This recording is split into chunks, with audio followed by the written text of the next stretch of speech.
필쌤TV 구독자 여러분 안녕하십니까? 머니트레이너 필쌤입니다. 자, 오늘 이 시간에는 은퇴하고 나서 가장 먼저 고민이 되는 것이 진짜로 나는 얼마나 돈을 쓰게 될까? 이 노후생활비에 대한 부분이 가장 걱정인 부분이 많습니다. 제가 얼마 전에 순생활비의 2배 정도 생각해야 된다라고 말씀을 드렸는데 이거 약간 좀 두루뭉술하다라는 생각이 들거든요. 사람마다 개인적인 차이가 있을 수 있습니다. 그래서 오늘은 이 노후를 정확하게 준비하기 위해서 먼저 나의 노후 생활비를 정확하게 예측하는 방법에 대해서 말씀드리도록 하겠습니다. 보도에 보면요, 노후는 내 손으로 빛나게 신노년 신성장 동력 주인공 되다 라고 하는 그런 보도가 있었습니다. 여기 보니까 이런 각종 통계들이 나오는데 지금 50대의 우리나라의 순자산 평균은 5억 1,131만 원이라고 합니다. 물론 최근에는 평균이라는 숫자가 참 의미가 없어졌습니다. 굉장히 돈이 많은 사람들이 같이 이 표본에 들어오다 보면은 평균을 끌어올리는 효과가 있기 때문이죠. 그러니까 뭐 평균 50대 순자산이 5억 1,131만 원이라는 건 믿어도 되는 건지 이렇게 생각하실 수도 있습니다. 자, 그리고 노후 생활비는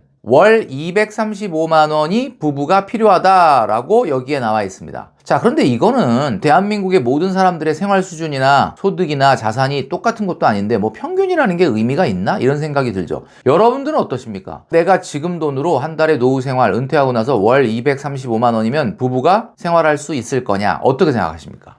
저는 조금 사실은 생활할 수 없다고 봅니다. 물론 굉장히 적은 소득으로도 생활하시는 분들도 있겠지만 최소한 도시라면, 아마 도시가 아니라고 하더라도 235만 원이라고 한다면, 물론 뭐 이거밖에 없으면 무조건 이걸로 살아야 된다면은 뭐 어쩔 수 없이 생활할 수도 있겠지만 우리가 정말로 필요로 하는 평균 생활비는 235만 원보다는 훨씬 더 되지 않을까라는 생각을 합니다. 60세에 은퇴하는 은행의 지점장까지 했던 선배, 그 선배가 5억을 가지고 나가서 과연 몇 년이나 버틸까, 이런 내용을 말씀드린 적이 있었습니다. 그때 핵심 포인트가 뭐였냐면 3% 정도의 안정적인 예금을 넣어놓고 매달 350만 원씩, 그러니까 1년에 4,200만 원 정도를 인출했을 때 몇 년 버틸 거냐. 여기서 적용되는 인플레이션은 매년 1.5%였습니다. 자, 그리고 계산을 해보니까 74세까지 버틴다라는 결론이 나왔었죠. 아마 여러분 기억나실 겁니다. 그러니까 5억이라고 하는 엄청난 돈을 은퇴자금으로 마련을 했는데 안정적인 예금 3%를 했더니 350만 원씩 매달 뽑았으면 1년에 1.5%씩 인플레이션 감안했을 때 74세면 바닥이 난다. 자, 사실 3%도 지금 3% 금리가 아니죠. 지금은 세후 2% 정도 수준밖에 안 됩니다. 자, 이게 수익률이 3%이기 때문에 그런 거 아니냐라고 해서 수익률을 2배로 6%로 올려봤을 때 여러분 기억나시겠지만 얼마나 늘어났느냐. 은퇴하고 60세부터 78세까지 버티니까 수익률을 2배로 키워도 고작 4년밖에 안 늘어난다 라는 결론이 나왔습니다. 그게 제가 그때 말씀드렸던 것이 저속 은퇴를 해야 된다. 빠르게 은퇴하는 것보다 소득이 떨어지더라도 저속 은퇴를 해야 된다. 왜냐하면 이 선배가 한 달에 150만 원만 벌면, 은행 지점장까지 했는데 한 달에 700만 원, 800만 원 정도 벌었을 텐데 내가 어디 가서 150, 200만 원짜리 일을 하냐? 라고 생각할 게 아니라 사회활동을 연장한다라고 생각하고 150만 원만이라도 벌 수 있다면, 그러면 우리는 얼마까지 이 5억 가지고 버틸 수 있느냐? 무려 86세까지 버틴다. 그러니까 한마디로 12년 정도가 늘어난다. 그래서 제가 그때 그 말씀 드렸죠. 결국은 수익률의 게임이 아니라 기간의 게임이고 원금의 게임이다 라고 하는 부분을 말씀드렸습니다. 자, 그런데 일단 우리가 이런 노후 준비를 뭐 350을 꺼냈을 것인지 400만 원을 꺼냈을 것인지를 얘기할 때 제가 말씀드렸던 것처럼 노후 생활비를 정확하게 산출해야 되는 거 아니겠습니까? 제가 지금 보여드리는 그림을 한번 주목해 주십시오. 자, 노후 생활비 이전에 지금 생활비를 한번 보도록 하겠습니다. 항목을 좀 나눠 본 거거든요. 자, 고정 지출과 월 변동 지출, 그리고 비정기 지출로 나눠 봤습니다. 고정 지출은 경상비용, 자녀 교육비, 의료비용, 대출이자, 그리고 문화 레저비, 쇼핑비용, 외식비, 경조사비, 그리고 비정기 지출은 명절이나 이벤트, 여행 비용이나 자동차, 겨울옷입니다. 자, 이것을 얼마 정도 쓰는가, 여기다 이제 적는 거죠. 경상비용이라고 하면 교통비, 관리비, 공과금, 교통비, 뭐 이런 것들 어떻게 보면 고정적으로 나가는 거죠. 자, 이 금액이 150이다. 한번 적어보겠습니다. 자녀 교육비는 자녀가 독립했기 때문에 하나도 안 나간다. 의료비용, 뭐 이래저래 뭐 아프고 병원 가고 하면 20만 원 정도 쓰죠. 실손이 있다고 하더라도. 대출이자는 뭐 다 갚았으니까 0원으로 하겠습니다. 자, 문화레저비. 자, 문화레저비라고 하는 거는, 어디까지가 문화레저비냐? 영화 보고, 공연 보고, 스포츠 관람하고, 뭐, 책 사보고, 이런 것들이 다 문화레저비죠? 50만원. 쇼핑 비용.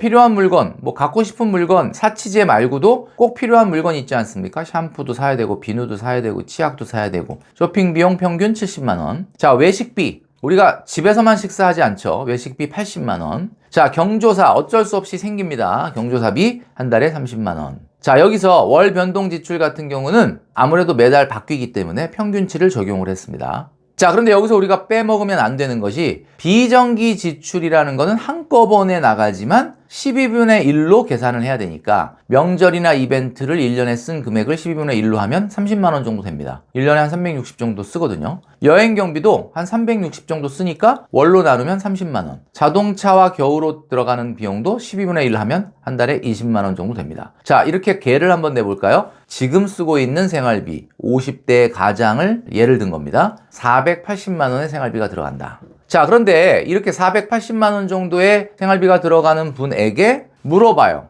지금은 480만 원 쓰는데 나중에 노후 생활비는 얼마 들어갈 거 같냐? 그러면 무조건 이거보다 적게 쓴다고 우깁니다. 그런데 그렇지 않다는 거죠. 자, 제가 지금 보여드리고 있는 표에 보면 증감이라고 써여 있는 부분이 있죠. 증감. 노후에는 이 비용이 증가할까 감소할까? 자, 경상 비용부터 들어갑니다. 자, 여러분 경상 비용이 뭐라 그랬죠? 관리비, 냉난방비, 교통비 뭐 이런 거예요. 자, 이런 비용들은 증가할까요? 줄어들까요? 증가합니다. 제가 여기 1.2라고 해놓은 거는 예시인데요. 절대 줄어들지 않는다는 거예요. 집에 있는 시간이 길어지면 관리비나 냉난방 비용이 더 늘어납니다. 물론 교통비 같은 거 조금 줄어들 수 있겠죠. 그러나 사실은 어떻게 보면 대중교통을 이용하던 사람이 은퇴하고 나서 자동차를 더 많이 이용한다든지 뭐 이런 패턴에 또 변화가 있을 수 있기 때문에 절대로 경상 비용은 줄어들지는 않는다라는 이야기입니다. 자녀 교육비는 당연히 줄어듭니다. 줄어드는 게 아니라 거의 삭제되죠. 은퇴할 때까지 자녀가 독립을 안 하고 있지는 않을 테니까 말이죠. 의료 비용은 어떻게 될까요? 의료 비용은 증가합니다. 자, 제가 증감을 3.0이라고 했습니다. 에이, 이게 무슨 소리야? 아무리 증가한다고 그래도 3배나 증가하지는 않을 것 같은데. 자, 그런데 여기에 의료 비용이 3배 이상 증가한다는 거는 아파서 병원 가는 비용이 증가한다라는 부분도 있지만 나이 먹고 은퇴하게 되면은 건강 비용, 건강을 챙기는 비용이 늘어난다. 아무래도 비타민도 또 건강 관리를 하는 비용도 더 들어간다. 뭘 먹더라도 더 먹게 되고 아무래도 건강에 관심을 갖게 된다. 여러분 아시겠지만 아침 시간에 출근하시지 않고 휴가 때 TV를 틀면 모든 방송 채널들이 다 건강 관련 정보를 전달하는 프로그램을 하고 있습니다. 거기에 보면 뭘 먹으면 좋다, 뭘 먹으면 좋다, 뭐를 또 피해라 이런 것들 또 그리고 뭐 영양제는 뭘 먹어야 된다 맨날 그런 이야기를 듣는다는 거죠. 아무래도 우리가 은퇴하게 되면은 의료 비용뿐만 아니라 건강 관리 비용이 더 들어갈 수밖에 없다. 자, 대출이자는 어떻죠? 대출이자는 삭제됩니다. 대출이자는 은퇴 전까지 갚아야 되는 거 아니겠습니까? 자, 그 다음에 월 변동 지출을 한번 볼까요? 여기가 중요한데요. 문화레저비. 자, 문화레저비는 증가할까요? 줄어들까요? 자, 여러분들 아마 이거 눈치채셨겠지만 이거는 2배 이상 늘어납니다. 여러분들은 지금 문화레저 생활을 주말만 하고 있죠. 그러나 은퇴하게 되면은 어때요? 이것이 대폭 늘어날 수밖에 없습니다. 제가 지금 보여드리고 있는 증감의 예시는 그냥 제 기준으로 말씀을 드리는 거고요. 여러분들은 여러분의 생활비를 써놓고 거기에다가 얼마나 늘어날 건지 얼마나 줄어들 건지를 적용해 보셔라. 쇼핑 비용 같은 경우는 절대 줄어들지는 않습니다. 그러나 늘어나지도 않는다고 가정을 한 거예요. 자, 그 다음에 1.0배로 그 다음에 외식비. 외식비 같은 경우도 사실은 좀 늘어날 것 같긴 한데 그냥 안 늘어나는 걸로 계산을 해봤습니다. 자, 경조사비는 줄어듭니다. 반갑네요. 줄어드는 것도 있네요. 내가 사회활동을 할 때는 아무래도 여기저기 동료나 후배나 선배들의 경조사를 챙길 수밖에 없습니다. 그러나 은퇴하게 되면 연락하는 사람들의 숫자가 급격히 줄어들면서 경조사비도 줄어들게 된다라는 거죠. 저는 0.5를 한번 해봤습니다. 자, 비정기 지출 중에 명절과 이벤트에 사용하는 비용은 조금 줄어듭니다. 아무래도 경제활동을 안 하게 되면 이래저래 생일이라든가 이런 것들 기념일을 좀 덜 챙기게 되겠죠. 자, 여행 비용은 어떨까요? 자, 여러분 주목해 주십시오. 여행 비용은 곱하기 2배 늘어납니다. 사실 우리가 조금 지금보다는 더 여유롭게 여행을 가려고 은퇴한 거 아닙니까? 물론 여기서 말하는 여행 경비라는 것은 꼭 해외여행을 가지 않더라도 국내 여행을 하더라도 여행 경비가 뭐 1년 365일이라면 꼭 휴가, 뭐 은퇴하면 휴가라는 개념이 없을 수도 있겠지만 여름에 휴가철뿐만 아니라 뭐 연휴라든지 또 꼭 그런 것이 아니라 하더라도 기념일이라든지 이럴 때 여행을 갈 수 있는 거죠.